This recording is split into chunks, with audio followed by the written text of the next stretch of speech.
There's something that concerns me about the apostolic movement. In America today, there are devoted individuals boldly declaring what they believe in every which way on the political spectrum.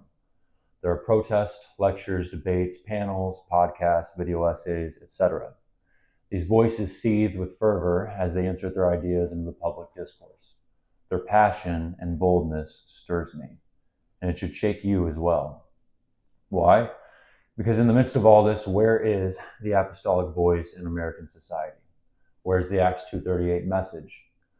Where are the teachings of the apostles? Where is the apostolic influence?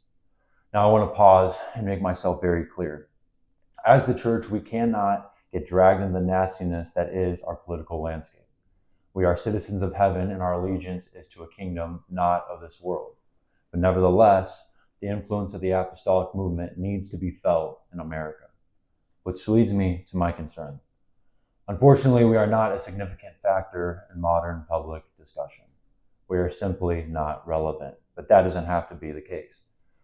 There are 1 million members in the Oneness Apostolic Movement in America and Canada. Yet, there are supposedly 233 million Christians on the continent, with 1 million of them being apostolics. Church, that is less than 1%. We make up less than 1% of individuals who profess to be Christians. Clearly, there is work that needs to be done. There needs to be apostolic voices that break into the mainstream. Apostolic rhetoric needs to be injected into the media. Church plants need to be in every city, CMI chapters on every campus, P7 clubs in every schools, and at-home Bible studies should be the culture in every apostolic family. Saints of God, UPCI headquarters cannot accomplish this mission alone. Preachers, we cannot move the needle solely by standing behind a pulpit. So what do? How do we become relevant in the country? How do we inspire and equip Americans to preach the gospel of Jesus Christ and the apostolic doctrine? We do this. We talk about it a lot.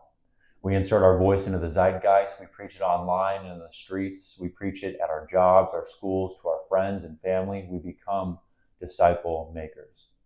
And this is what I believe. The more mainstream our movement becomes, the more inclined those who are reserved will become bold. And as momentum builds, we won't have to beg people to preach the apostolic message because it will become the culture. So it is as I've recognized our lack of relevancy within our country, it has moved me to start the Watch and Pray project.